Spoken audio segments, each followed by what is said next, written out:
我儿子也是你能好取的。你，去打死那条畜生！还是怪你自己找死！只要是个人，到了懂事的岁数，就要讲道理。Before today, Cui Chan would have been willing to explain these intricate details and schemes to the woman.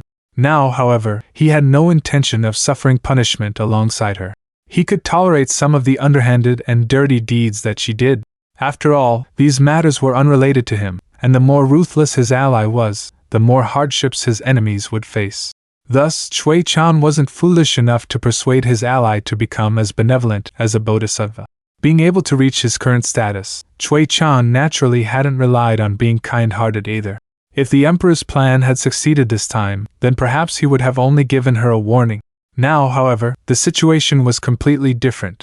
The woman was genuinely devoid of any feminine kindness, and she had ordered the general from the Lu clan to behead Song Yuzhang and secretly place his head in a wooden box, such that she could use it if the need ever arose.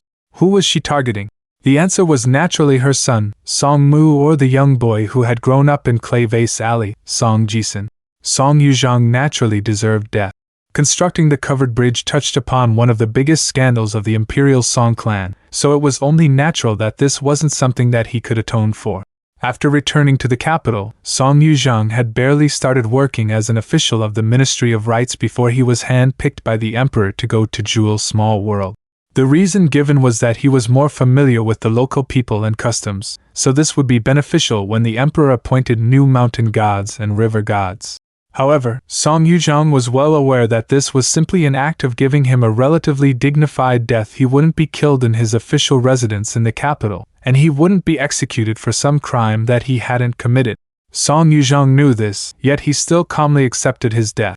The imperial preceptor Cui Chan felt like Song Yuzhang was thoroughly foolish in his loyalty to the empire, yet he had to admit that he felt a slight sense of admiration toward this bookworm and loyal minister. Cui Chan privately believed that the imperial court of an empire needed two things: unremarkable stepping stones, and pillars that could hold up the entire empire. Both were equally as important. Song Yuzhang belonged to the former. Cui Ken, Song Changjing, and the leading ministers of the 6 ministries all belonged to the latter. However, this woman had actually collected the head of Song Yuzhang. For the first time, her actions crossed the bottom line of the emperor. It was because of this that her loyal servant, donghua, had been forcefully appointed as the river god of the Iron Talisman River. In reality, that court lady was indeed extremely talented. In normal circumstances, however, she wouldn't have been appointed to this position in such a hasty manner. With the emperor's thrifty and shrewd nature, he would have definitely chosen to better utilize her potential. Yet, Song Jisun's mother had still mustered her courage and did everything she could to make Song Jisun become the owner of White Jade Capital, where he obtained the recognition of the 12 flying swords and ascended the tower level by level. On the surface, it appeared as if she were a mother compensating her son for the many years that they had spent apart. In reality, however, the situation wasn't so simple. Song He was the one who she genuinely viewed as her own child, one who she had great hopes for in the future. After all, she had seen him grow up with her own eyes, and everything that he did left her feeling extremely satisfied. Meanwhile, the other child had grown up in the distant Jewel small world, in a rundown alley that was covered in chicken shit and dog feces. In the beginning, she had attempted to take a peek at the Emperor's secret records, yet she had been severely punished for doing so. It was most likely at that moment that her sympathy and care for her son had been extinguished. This was only made worse by the fact that the words, "premature death," were written next to Song Mu's name in the imperial clan court of the Great Li Empire, with his name also crossed out by a bright red brush. This was a ghastly sight. As for whether she felt torment or pain in the depths of her heart, Cui Chan had no clue at all. In fact, no one had any clue. A woman's thoughts were impossible to comprehend. Moreover, Cui Chan had no interest in learning about why she wanted to use her eldest son Song Mu as a stepping stone for his younger brother, Song He. He didn't care about the bloody details, nor did he care about the mental transformation that she had undergone. The woman smiled and said, "I already know where I went wrong. However, do you, Cui Chan?" Cui Chan placed one hand behind his back and one hand on the city wall that was lined with arrow slits. "Of course I know," he said slowly. "I deactivated the city formation and opened the gates to welcome the enemy. Even though my intentions were good, in the sense that I was showing Aoyang the Greatly Empire's sincerity and concession, I was still forced between a rock and a hard place. The woman looked at the imperial preceptor with pity in her eyes, and she gloated. The emperor's destiny is also to become someone who aids the next emperor. Is his life something that you can freely gamble? Cui Chan nodded and replied. Your words are indeed correct. As the mighty imperial preceptor of the Greatly Empire, and as the first disciple of the person who was once the scholarly sage, perhaps our emperor will show leniency toward you if you cry tears of remorse now, the woman said with good intentions. Cui Chan smiled and replied, I'm a pitiful person who has fallen many times, so I'm someone who can endure hardships and also tolerate loneliness. However, Her Majesty is different, and you were born into a wealthy family where you enjoyed brocade robes and delicious foods ever since a young age. I'm afraid that things are going to get a little difficult for you. The woman's expression became dark, and she finally discarded all pretenses of friendliness as she directly asked, Is this the end of our alliance? The acquaintance between those without virtue is as sweet as wine. When interacting on the basis of benefits, is it strange to part ways after all benefits have been exhausted? Cui Chan answered calmly. What? Her Majesty isn't thinking that the interaction between us is the refreshing and unsullied type between virtuous people, right? The woman gritted her teeth and spat. Very well, very well. You sure are stony-hearted. Then you'll need to beg the Emperor to kill me in a single blow. Otherwise, Cui Chan waved his hand and interrupted. Don't try to scare me with words. Her Majesty is well aware of my personality, and no one knows what will happen in the future. If Her Majesty can overcome this challenge, then I'm naturally willing to become your ally again. If you can't overcome it, however, then there's no need to worry about me kicking you while you're down either. I have some shallow understanding of the Emperor's thoughts, so I definitely won't do something that will harm others and not benefit myself.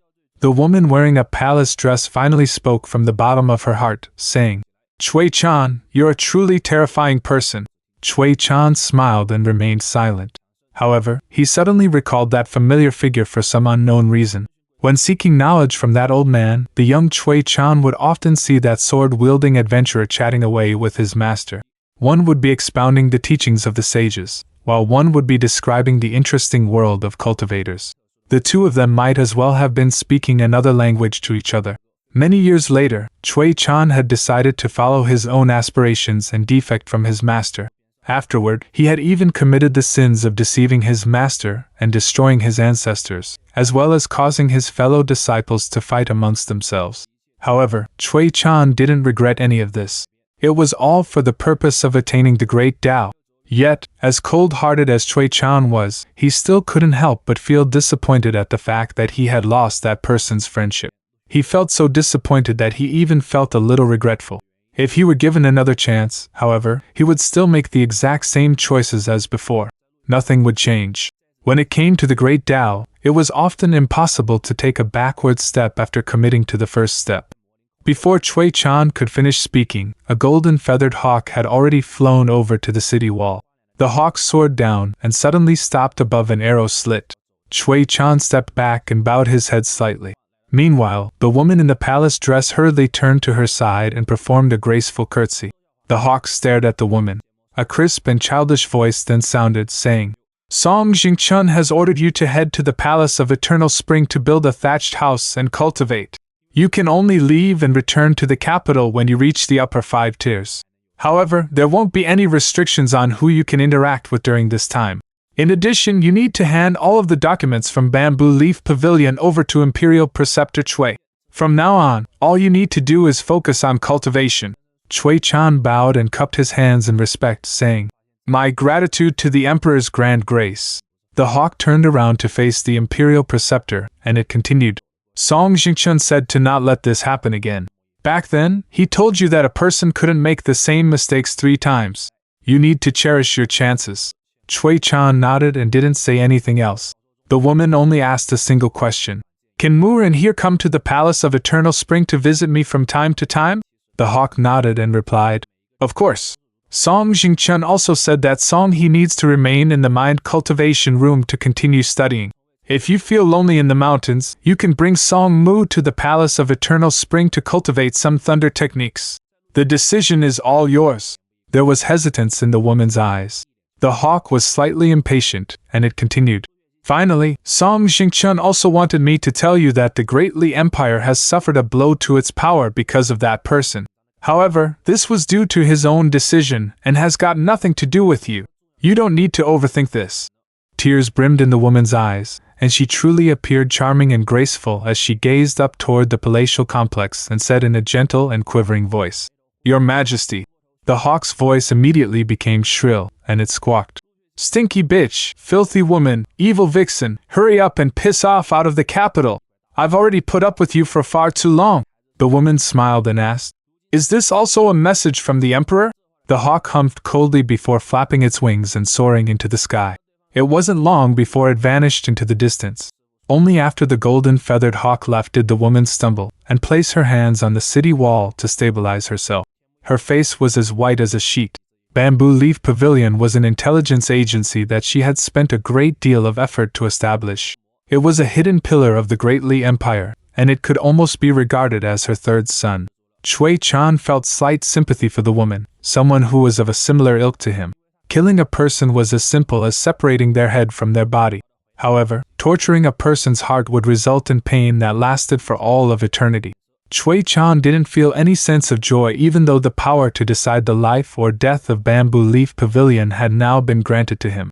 This was because his connection with that young body, which he had already recovered a while ago, had seemingly been severed again.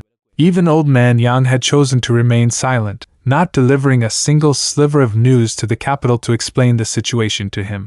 To the residents of the town, the turbulent section of the rushing tranquil river was just like a gate to the underworld. Thus, the boatmen would all make huge sums of money whenever they ferried passengers over these treacherous waters. After tying their boats down on the riverside that passed by the small town, what welcomed them once they disembarked would be taverns and brothels that were filled with silvery songs and seductive dancers.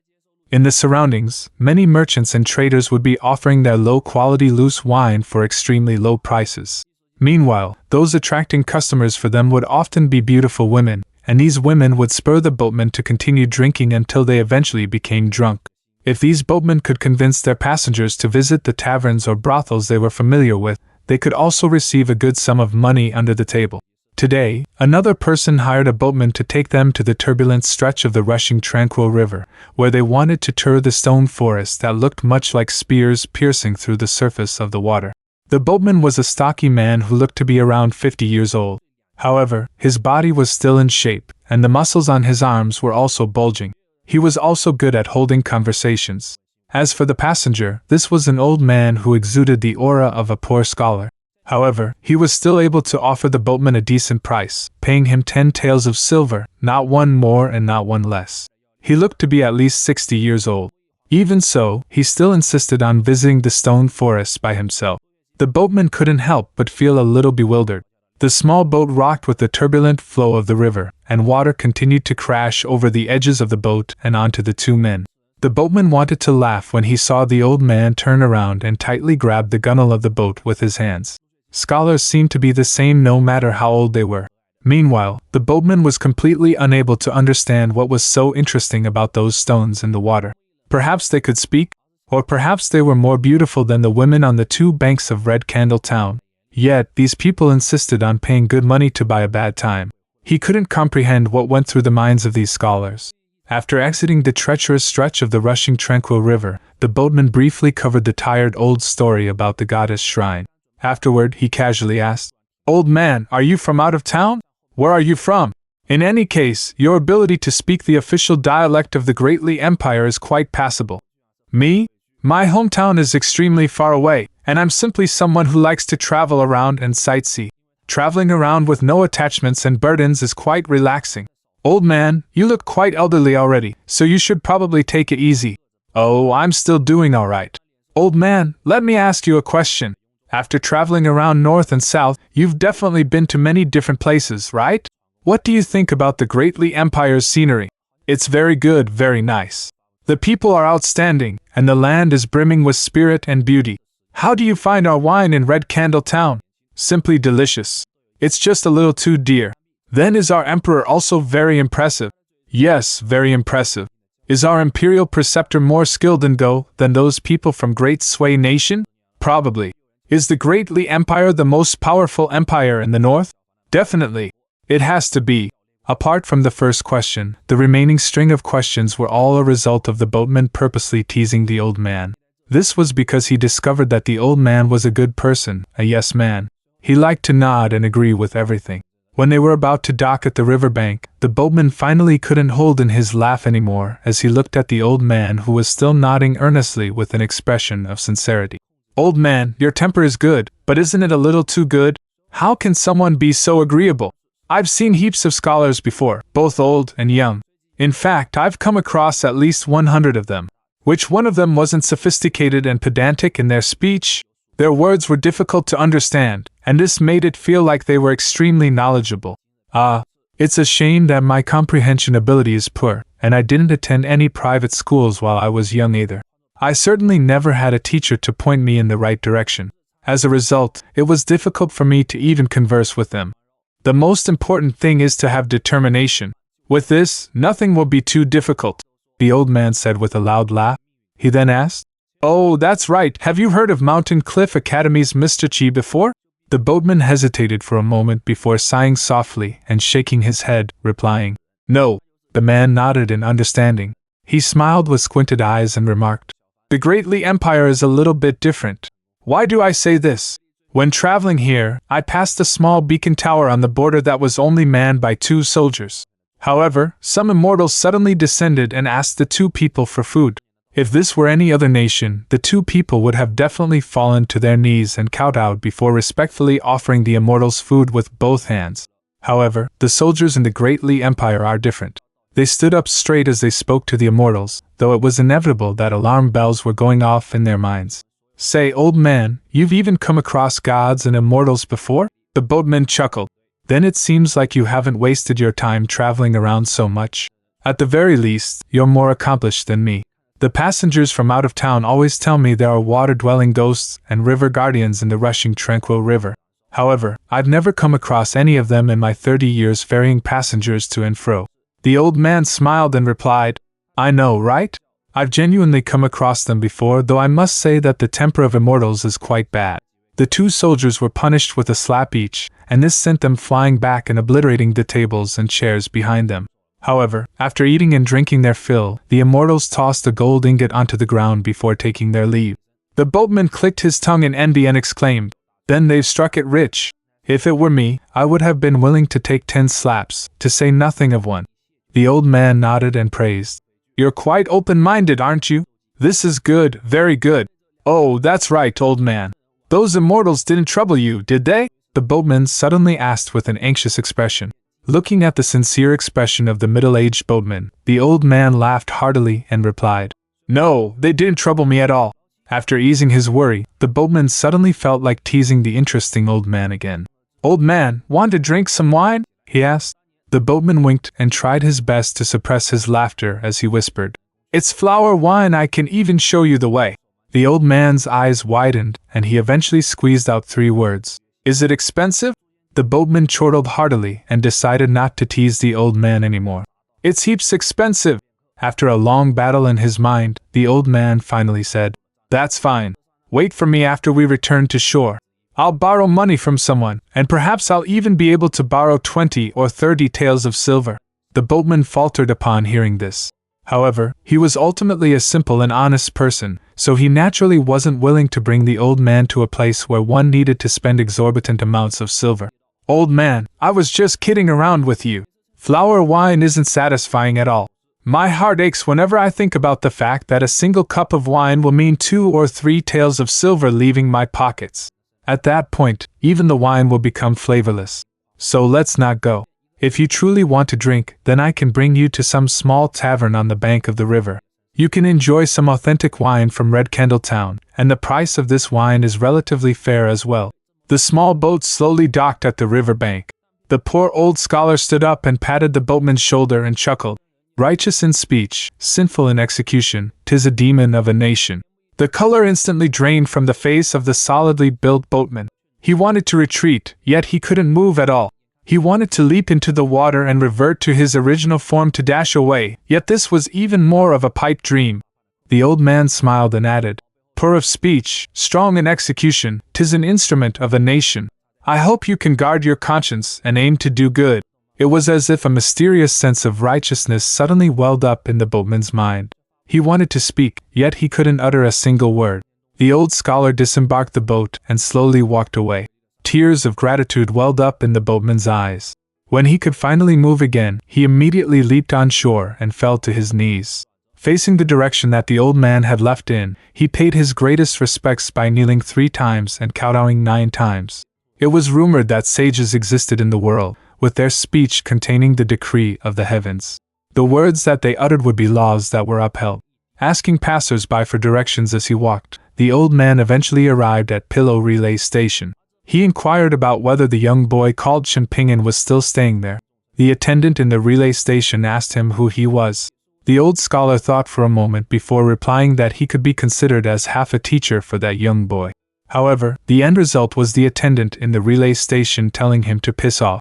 For some reason, a handsome young boy with a red birthmark on his glabella had obediently sat in an old classroom to read for the past few days. Even more strange than this was the fact that tears and snot would occasionally stream down his face as he read. At the intersection of Dragon Whisker Creek and the Iron Talisman River was a magnificent waterfall. However, Dragon Whisker Creek had now been renamed the Dragon Whisker River. In the dark of night, a seductive beauty held a sword with a golden tassel in her arms as she stood at the intersection of the creek and the river. The young woman was extremely shapely, and the fabric surrounding her chest was pushed far and tight. It could be said that she couldn't see her own toes if she looked down. Right now, many strands of the golden tassel were resting above her voluptuous chest. She was none other than the personal maidservant of Her Majesty. Even though she was extremely beautiful, she had a name that was both crude and basic: donghua.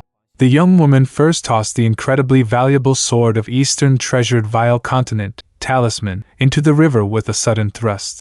She then took a deep breath before undressing herself, layer by layer. She casually tossed her clothes into the splashing Iron Talisman River. In the end, her smooth and curvaceous body was completely exposed. Bathing in the soft glow of moonlight and the rising mist from the water, she appeared increasingly ethereal and elegant. She took a step forward, and her slender body plunged straight down into the river. She was going to enter the river to become a goddess. The young woman had already received an edict from the imperial court, and tonight she was going to become the formal goddess of the Iron Talisman River. The Great Li Empire had 3 levels of counties: large, medium, and small. Rivers were the same. Beneath the level of rivers was creeks, where the lowest level of waterway deities would reside. Even if one was appointed as the deity of a waterway, one would only obtain the title of river guardian and not river god. Above the level of creeks was rivers, which were then separated into 3 levels again: upper, medium, and lower. After rising 2 levels, the Dragon Whisker Creek had now risen from the level of creek to medium-level river. Above the level of river was Great River, and there was no further distinction apart from this. Right now, the Iron Talisman River had risen from the level of river to Great River. However, a decision had been made to not construct any river god shrines or erect any golden river god statues for the intersecting Dragon Whisker River and Iron Talisman River. At least not at the moment. They would keep things simple wherever they could. The 2 newly appointed river gods were both unfamiliar names to those in Dragon Spring County. Among them, the Iron Talisman River's formal god was called donghua. Compared to the loud thunder and small raindrops of appointing the new river gods, the imperial court of the Great Li Empire also appointed 3 new formal mountain gods in a single breath. These formal gods would reside in Cloud-Draped Mountain, Incense Mountain, and Downtrodden Mountain. The apotheosis ceremony was grand and majestic, and the emperor of the Great Li Empire personally penned the imperial edicts. The sage, Wanqiong, helped announce the opening of the altar, and the assistant minister from the Ministry of Rites helped announce the contents of the imperial edict. Meanwhile, the geomantic official from the Ministry of Astronomy and Wu Yuan, the county magistrate and parent official of Dragon Spring County, unveiled the clay golden statues of 2 of the formal gods. There was a whole sequence of elaborate formalities, and not a single formality was ignored or glossed over. The mountain gods in Eastern Treasured Vile Continent were divided into 3 levels: the formal gods of the 5 mountains, ordinary mountain gods, and mountain lords. The mountain lords that the commoners often referred to as lords of the land could be viewed as something similar to officials in waiting in the imperial courts. Generally speaking, mountains and mountain ranges would remain similar in size no matter how many hundreds or thousands of years passed. Thus, it was extremely difficult for mountain lords or mountain gods to gain promotion if they stayed in the same place. However, this wasn't definitive. If a powerful cultivator decided to reside in their mountains and cultivate, and if this cultivator eventually became someone highly regarded by an empire such as a mighty imperial preceptor or true lord, then it would be possible for the mountain lords or mountain gods to ride their coattails and also gain promotion. After all, mountains were renowned not for their height, but for the presence of immortals living in them. Among the newly appointed mountain gods, the mountain god appointed to Downtrodden Mountain was especially strange. Only his surname, Song, was known. Moreover, compared to the clay statues of the two other mountain gods that were simply gilded in gold, the entire head of his statue had been specially forged from gold. Apart from this, however, the rest of his statue wasn't gilded in gold powder. Instead, his clothes and ornaments were simply painted using a variety of different colors. It was rumored that this was done due to a secret order from the imperial court. The river was murky, and above it was a violent and thundering waterfall. The toes of the young woman lightly touched down on the precious talismanic sword from the Taoist sect. Like vines in the water, the golden tassel of the sword had already lightly wrapped around her toes at some time. She was being punished because of her achievements. Her eyes were tightly shut, and her lashes trembled slightly as tears slowly flowed from her eyes. However, these tears were quickly swept away by the currents of the river. Even though she had been born with a unique physique that allowed her to have a strong affinity with water and rivers ever since a young age, a traveling Taoist priest had once visited her home and divined her 8 characters for her when she was young. The Taoist priest had concluded that she was prone to attracting all kinds of dark and dirty matter in the water, so it was best that she didn't approach any water sources alone, especially places where sourceless water converged. As Donghua grew older, it wasn't long before a geomantic official from the Great Li Empire noticed her and brought her before Her Majesty. From then onward, she started to cultivate a top-notch water element technique. Her cultivation advanced in leaps and bounds, and her progress in 3 years was equivalent to the progress of others in 30 years or even longer. This was taking into account the fact that she was only cultivating casually, while the latter people were cultivating in earnest. However, this wasn't the main reason why she had been forced onto this path with no return. One had to realize that becoming river guardians or river deities was widely viewed as taking a severed path by orthodox chi refiners. This wasn't a means to achieving immortality. If a bridge to immortality were clearly collapsed in the middle, preventing one from reaching the other end, could it still be considered a bridge to immortality? Donghua understood why she had suffered this fate. She was being punished because of her achievements. This was because she had won the acknowledgement of that talismanic sword in the capital. She had successfully gained control of the sword, talisman, before the young swordsman from Wind Lightning Field, Lu Baqiao. After obtaining this supreme fated opportunity, her cultivation started to advance at an even more explosive speed. However, just as she thought that she was about to reach the upper 5 tiers, a nightmare also crept up on her silently and without warning. Firstly, it was Her Majesty telling her to offer up the talismanic sword and hand it over to Wanqiong, the sage overlooking Jewel's small world. After being used to strike the dragon-slaying platform twice, what was returned to her was a talismanic sword that was already teetering on the brink of shattering. However, what could she do? On one side was Her Majesty, who had given her a new lease on life, and on the other side was a sage from the School of Military Thought who was an esteemed guest of the Great Li Empire. She had no option but to grit her teeth and accept this fate. However, she truly hadn't imagined that the Emperor would suddenly issue that decree and order her to become the river goddess of the Iron Talisman River. The young woman stood atop the sword and motionlessly hovered in the river. It was as if she were a deity standing in a shrine. She rid her mind of all distracting thoughts and started to compose herself and focus her mind. She formed seals with her hands, and her body remained as immovable as a mountain. One strand after another, her hair started to slowly detach from her scalp and vanish with the current of the river. Immediately afterward, her flesh started to slowly melt and disintegrate. She was in severe pain, not only in a physical sense, but even more from the anguished wails that came from the depths of her soul. She had already channeled an untaught secret technique of the Great Li Empire to cut off her senses, yet her slender body that was bloodied and disintegrating still couldn't help but shake. Little flesh remained on her body, and she was now almost as thin as a skeleton. In the end, the young woman was genuinely reduced to nothing more than a skeleton. The surface of the river boiled, and steam rose into the air. Resting on the bottom of the river, the talismanic sword that was almost shattered remained unmoving the entire time. However, the harrowing white skeleton that still barely resembled the shape of a young woman started to sway like flowing aquatic grass. It appeared weak and brittle, and it was as if it might be swept away by the currents of the river at any moment. It was at this critical moment that the threads on the golden tassel of the talismanic sword started to emit a golden glow. Not only did these threads tighten their grip around the young woman's toes, but they even started to slowly rise and wrap around her lower legs, eventually stopping when they reached her bone-white kneecap. Only at this moment was the skeleton finally able to stabilize itself. With the help of the golden tassel, she would no longer be disdained and abandoned by the mystical divine sense hidden in the river, and she would no longer suffer the fate of being reduced to the lowliest water-dwelling ghost or entity. Gathering divine nature, remolding a godly body, and having one's mortal body transcend to the level of pseudo-sage. Observing the skeleton, one could see the first strand of hair starting to regrow on the skull. This wasn't long crow-blue hair like that of the old woman, river guardian in Dragon Whisker Creek. Instead, strands of pale golden hair started to appear on her white skull one after another, becoming increasingly lush and eventually granting her a head of long and gorgeous hair that measured several meters in length. This was a rare, once-in-a-century, rain goddess form. Regardless of their rank, river guardians and river gods were ultimately bound to the land and the water. They could only go with the flow. Meanwhile, rain gods that were almost completely extinct in Eastern Treasured Vile Continent could be regarded as heavenly deities that weren't bound by the earth. Even though the rank of rain gods wouldn't be much higher than the rank of great river gods, the gap between them would be like the disparity between the strength of ordinary chi refiners and swordsmen at the same cultivation base. It was actually quite significant. Another example would be the position of palace minister held by the lantern-bearing old man.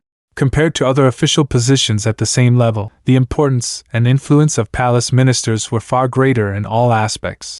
The Zenith Heaven Golden Immortal of the Tao sect, the golden Dharmapala Arhats of the Buddhist sect, the gold-gilded clay statues of the deities, and the golden branches and jade leaves of the mortal empires, all of these titles included the description, golden. Of course, it was slightly misleading when people referred to the Tao manifestations of deities as golden Tao manifestations. This didn't mean that the bodies of these deities were genuinely covered in gold or made up of gold. For example, the river guardian of the Dragon Whisker River had only developed a speck of golden light in her eyes. There was a huge gulf between her and Donghua, whose flowing golden hair signified her aptitude as a rain goddess. The young woman started to recover her appearance. Flesh grew on her bones. When she finally opened her eyes again, she was already in a body more beautiful than before. A green dress formed from the water essence of the river wrapped around her slender and enchanting body.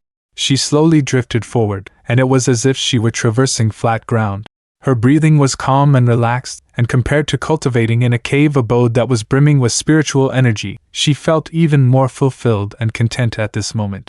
Donghua raised her hand and made a grabbing motion, and the talismanic sword that had remained sheathed the entire time drifted up from the bottom of the river and into her hand. Holding the sword horizontally in front of her, Donghua lightly pulled it out of its scabbard. She gazed at the startling fractures on the blade. They were like scars on the face of a beautiful woman, and this was something that would cause one to feel sorrow and pity. Now a great river goddess of the Great Li Empire, Donghua turned the edge of the talismanic sword upward and gazed down at the blade that was still just as sharp as before. Her voice was gentle as she murmured, "In the end, only you have it left or abandoned me."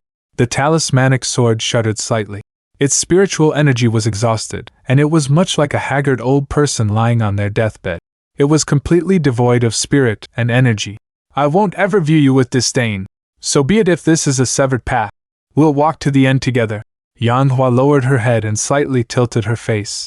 Using the edge of the talismanic sword, she drew a deep gash into her cheek, so deep that even her cheekbone became visible.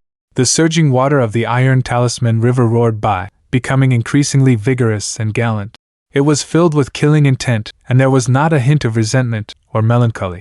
Such was the case with worldly matters. Trouble would befall those who possessed cherished items, and punishment would befall those whose talent drew envy. Such was the case with worldly beings coming into possession of deadly blades. Killing intent would naturally possess their hearts,